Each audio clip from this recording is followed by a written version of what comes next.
Okay, I am. Is it good? Wait, let me check. Yep, it's good. Okay, welcome to the first episode of Down to the Wire with Nic Bakker. I have been trying to set this up for like an hour now. This mic was not working. Now it is somehow, even though I didn't change the way I was trying to set it up, but whatever. No, I don't want to end it. Okay, there we go. Yes, today is the first episode of this live stream I will be doing on YouTube where I talk about sports, TV, movies. Today we're going to be talking about the first two episodes of Better Call Saul that premiered last night. How I think the Warriors are back and I think they could win the championship, and how the Utah Jazz are a disappointment to the basketball community. Yeah, sad. Anyway, to start things off, I have my notes for this. Let me just pull it up. So starting off with the first episode of Better Call Saul season 6 last night. And just to clarify my thoughts on the show and these first two episodes as a whole, I think it's brilliant. I just thought that the first two episodes of this were just very, very good. Uh, Not even just from the story, like from a technical standpoint, I thought that we knew going into it there would be great acting, great writing, cinematography, but it feels like it was what it was from Breaking Bad and Better Call Saul, which was good, obviously, but it was like that times 10. Every shot looked like it was a painting. Every frame was so beautifully shot. The acting, and I expected for the first few episodes, to be a little off when they first started filming. Coming back from a pandemic, it was last year when they started filming. I thought, okay, I don't expect much from this aspect. No one seemed to be off in any sort of way. Everyone was really good, especially Bob Odenkirk as Saul. I'll get into that in a few minutes, but I just really liked the first two episodes. So starting off with episode 1, for the teaser, the biggest thing I was excited for was the Gene scene. I wanted to see what they were going to do with Gene opening off the show, because I was assuming that's what they were going to do. For the past 5 seasons, they have been starting off with a Gene Takovic scene, Saul Goodman in Nebraska, like after Breaking Bad. That was the thing I was excited for the most. We didn't get that. We got basically about a 2-minute montage of a house tour, and it was Saul's house during Breaking Bad. Now in Breaking Bad, we never saw his house. They never really got into his personal life, really. All the scenes he was in, he was really with clients in his office. We never got into this stuff. So his house is a mansion. They showed a bunch of stuff, calling back items from Better Call Saul, such as his uniform filming commercials, and what else did they show? They showed a picture of Mesa Verde's logo, with the horse that Olivia Bitsui did, and I forgot the details on that, but lots of cool callbacks to the beginning of the show. You saw his car. You saw a poster of him, like a fat head that they threw in the trash. That was great symbolism. And the thing that caught my eye the most, which it caught everyone's eye because they zoomed in on it at the end, was the wine cap. It was like I have it right here. It was a distinctive cap, is what they call it, from a tequila bottle that Kim kept. It was like a memory from Jimmy when they pulled off their first con in one of the first episodes of season 2. That interests me because it may be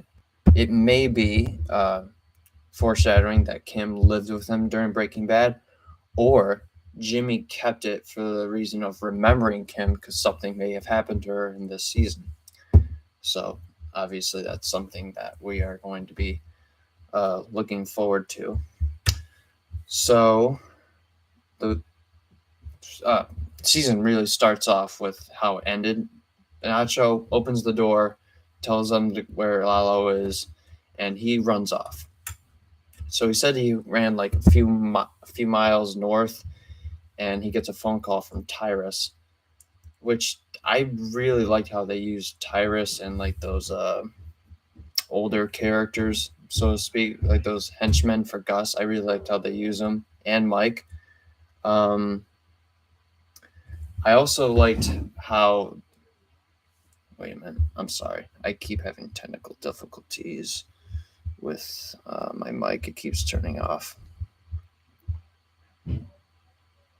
Anyway, I think I got it. Yes, I do. So Tyrus tells him that the hit on Lalo was successful, and he advises him to travel north and keep a low profile while a safe location is prepared for him. So meanwhile, Lalo goes to, I think it was his neighbor's house, and he meets two people that he's known from the past. And one of them is a guy, and that guy happens to be the guy they showed in the season 6 trailer. Unfortunately, this guy did not survive along with the woman he went to. He killed them both, and he used the man as like a stunt devil, basically. He because he had apparently he had matching dental records of him, and he looked like him, so to speak. And he used him as a stunt devil to kind of keep cover that he was dead. I thought this man was going to be a bigger part of the season because they revealed him at the end of the trailer like it was going to be a big reveal, so to speak. I thought he was going to be like a new villain, so to speak, or Lalo's partner. I don't know. It's kind of weird how they would show it in the trailer the way that they did, and for him just to be dead, like killed, not even on screen. They implied that he was dead. I'm pretty sure he is, but he wasn't even killed on screen. So that was, it's not an issue really. It's not like bad on their part, but that was kind of surprising to me that that character, I think his name was Mateo, that he just died in the first season episode. Sorry. So Lalo is in the thought process that he wants to remain dead with all these, with the Salamancas knowing they're dead, with Gus. He wants everyone to think he's dead until he goes for Gus and Nacho. That's his thought process, and that's why he used that man.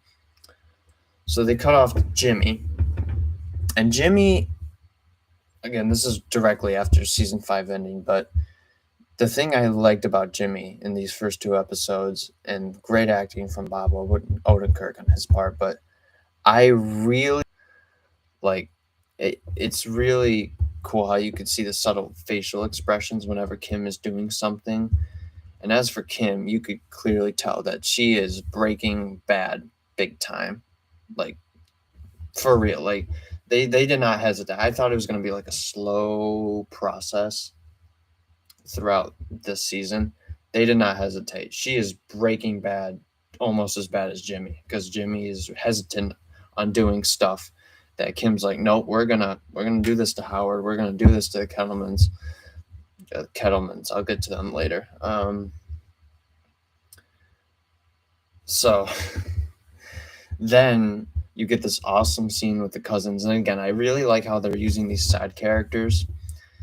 The way they're shooting them, the way the camera angles are with them, the way they're just portrayed as if they're actual main characters, it's really good.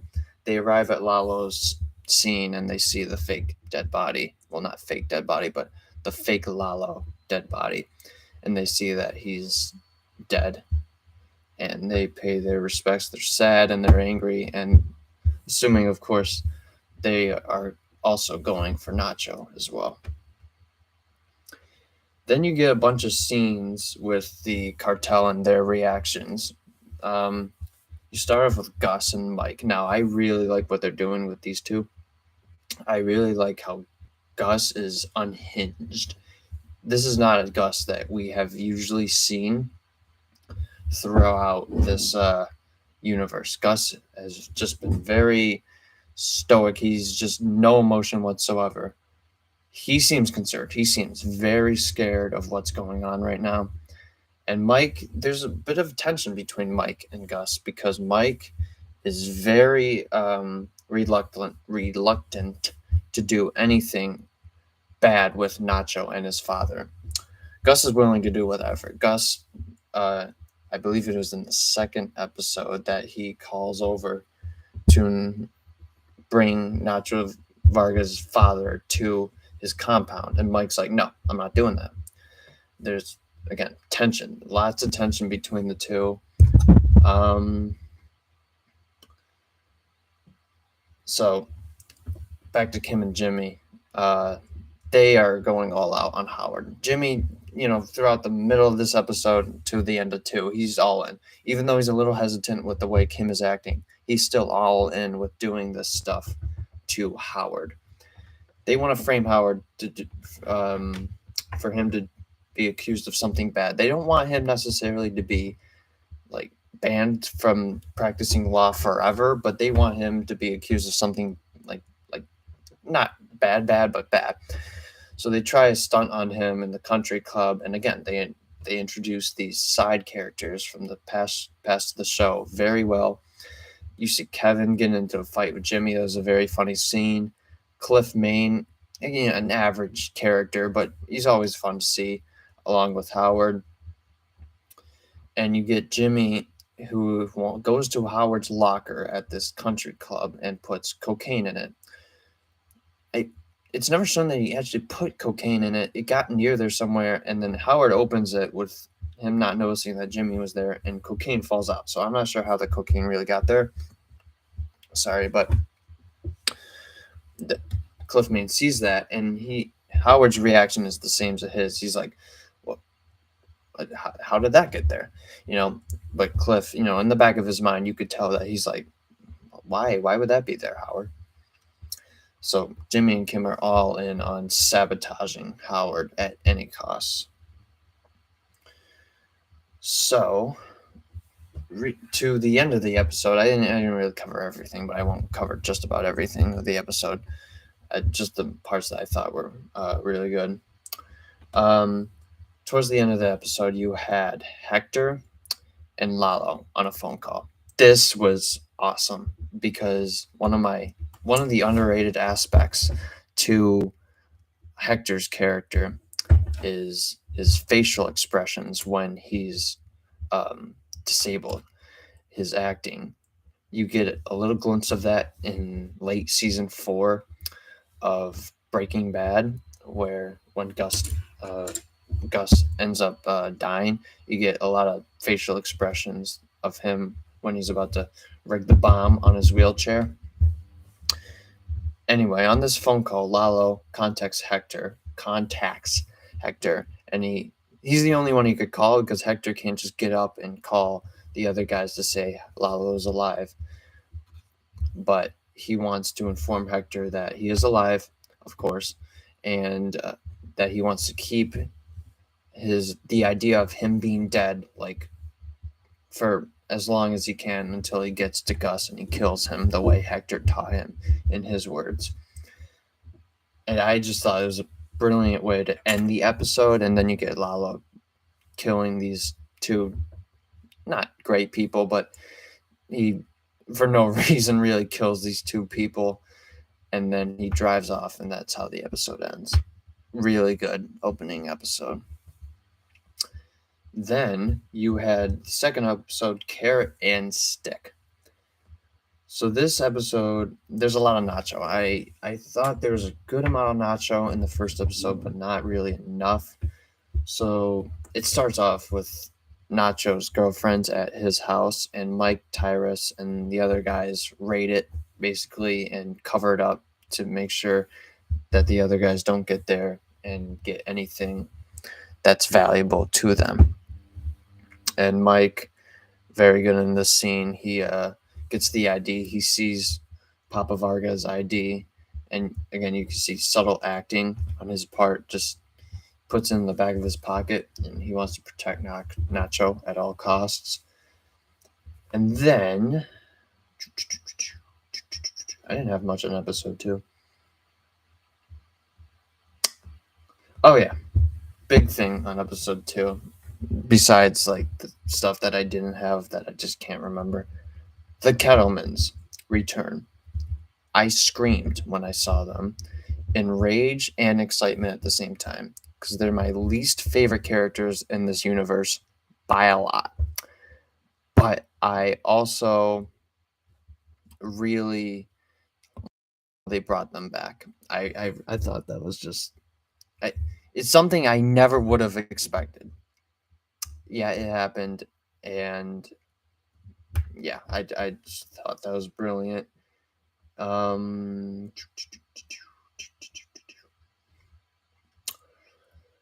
what else?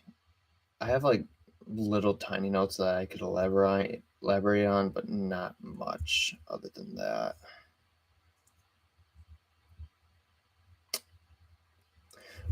One last thing about episode 2, the shootout scene with the cousins versus Nacho and a bunch of other guys. So the cousins want to bring Nacho in alive, but they want to, kind of just corner him and take him as like a prisoner, basically. And you got a guy on the cousin's side who tries to kill him, and then the cousins just kill him because they say we have to have him alive. I thought it was just a great scene with lots of tension. Um, Probably my favorite scene with the cousins in them because they're just so awesome in every way. And then Nacho gets away, so we'll see what happens to him later on. And that is about it for my Better Call Saul season 6, episodes 1 and 2 thoughts and what I think about it. Again, it's not much, but like overall, I thought it was a really good start off to the season, and I gotta tell you, if this season ends up being like A or A plus, I might consider Better Call Saul over Breaking Bad in terms of ranking of my favorite show. Like the production is just so off the charts good. I don't know how this show is still like underrated, but yeah, it still is. So there we go with that. Moving on to our next topic, the Warriors, a team that I bandwagon with in my early years as an NBA viewer because of Steph Curry, and then I started to not like them when they were bad. And now I like them again. Yeah, you could call me a bandwagon if you want, but I don't really care because I'm a casual NBA fan anyway. But I think that the Warriors have potential to win the championship. I really do. Here's why. It's not because of, in general, what their team is. It's how they match up with other teams. They are peaking. Like, they are playing their best basketball at the perfect time. In football, that's a little bit different. If you peak in the playoffs, well, you have one game to really prepare for them. So you don't really know what you're doing. You're focusing on one player. It's difficult.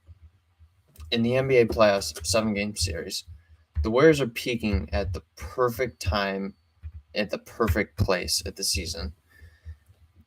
They have a style of offense. I shouldn't say this because they play very similar to what they played when they were winning championships, but they were not. I watched their first 2 games against the Nuggets. They have not played like this the entire season. Like, they have not been this dynamic offensively and underrated on the defensive side on the ball as well. They have not been this dynamic overall the entire season. Now, even though they've had a pretty good season, it's really been, I can't really explain that to you. I haven't watched them the whole year, but I've seen enough of them to tell you that they have not been this good the entire season. And if they continue to play like this, I think they could win the championship. Because that they have not played like this throughout all of the season, teams just now have to prepare for this. They haven't seen this version of Golden State not only ever, because teams are different from when they were in 2018, from when they were last like really, really good, or 2019 really, but the injuries ruined that season. Teams have not seen this version of Golden State yet. Like Phoenix, they were not the way they were in 2019. Other Western Conference teams that I'm drawing a blank because I'm a casual NBA fan. Denver, for example, obviously, they don't know what the heck to do. They literally are lost. They have to rely on their best player to do everything with the sprinkles of their role players. That's it. That's all they could do. Golden State is a team no one wants to play right now. No team has an answer. And even if they do have that answer, they would not figure it out in time because they only have a certain number of games to figure it out. I think that because of the matchup problems, Golden State is going to take advantage of that. Not to mention their crowd. They have the best crowd in the entire, like, when their crowd is in playoff form, they have the best crowd. It rattles my speaker when I watch them on TV speaker, that is. I think they could beat Phoenix. I think they could beat Milwaukee, and I think they could beat Brooklyn if they play together in the playoffs. I think they could run through the rest of the Western Conference because even if those teams have an answer for how they play their offense, I don't think they'll figure out that answer fast enough. I think they have such a dynamic way of playing their game that no team has seen yet this season because they're peaking right now. So, therefore, I just think that Golden State is a perfect position to win the championship this year, and I'm all for it because there's a lot of Curry haters out there that do not want to see that, and if they see that, it'll be satisfying. Our last topic is the Utah Jazz and how they are one of the most disappointing teams of the last 6 years. During the regular season, they are consistent in the way they play with Quinn Snyder. They're always really, really good in the regular season. They're very consistent how they play. They don't change anything up. They've had similar players for a few years, and they've had like one star, one semi-star with Gobert. They've had one star, that being Donovan Mitchell, the past few years. To me, the Utah Jazz are the Iowa Hawkeyes in football. They have a certain style of play that works very good in their regular seasons playing against average teams. They have one really, really good player that really does the load. They have one semi-star that carries them on one side of the ball, such as Rudy Gobert on the defensive end. Very, very good head coach. Upper management, very good as well. They play in a very great city. When it comes to postseason time, they run out of steam and their style of play does not translate to how you win in the postseason. It's very 90s. If you watch the Jazz, it is very, very 90s. They remind me of the Chicago Bulls before the Chicago Bulls with Jordan before they were winning championships. One very good star, very good on the defensive side of the ball, not great on offense, but they could do enough because of their star player. Great coach, great city. They play such a certain style of offense and defense together, but style of basketball is what I was trying to say. It does not translate to the postseason simply because there are way too many teams, especially in this generation, of course, because that's what we're speaking about, this generation of the Jazz. There are way too many teams with more than one star. And what you see right now, they're losing to a team that does not have their best player. They don't even have a really, really good number 2 player in the Mavericks. They are down to the Mavericks right now without Luka. So they are not taking advantage of the fact that they're finally playing a team with no star, essentially. Jalen Brunson, okay, yes, he's good. He dropped 41 points the other game. I get that. They are not taking advantage of the fact that they are going up against a team with no star players, no like superstar players. They have Jazz have 2 star players. great head coach. They are not taking advantage of this whatsoever, and they're going to be probably bounced out the first round again for, well, they haven't been bounced out the first round in consecutive years, but they are not going to reach the conference finals for, you know, I like, if you told me these past 6 years that the Jazz would make the conference finals at least once, I would not be surprised because of how well they are run and how well they play in the postseason. But I just don't, I don't understand it. Like, that's my best guess. That's my analysis as to how they continue to disappoint every year. But it's just infuriating because I constantly beg for parity in the NBA. Now, when you look back on it, yes, there has been parity in terms of who is winning the championships and who is not winning the championships. But parity, I mean, like, you know what I mean? Like, I want a team like the Jazz to be good. I want a team like the Hornets to be good. I just want new stuff. And when I see that a team has very high potential for being like a finals team or a conference finals team, and they just do nothing but disappoint every single year in the playoffs, such as the Iowa Hawkeyes, they get to the postseason and they go up against teams that have way too many star players. In this case, they're going up against a team with no star players whatsoever. Mavs don't have Luka, and yet they're still underperforming big time. And that's, it's unfortunate, really. But that's about it for today. Guys, thank you so much for watching, even though a total of 0 people watch this stream. That does not mean that you probably won't be watching this in the future.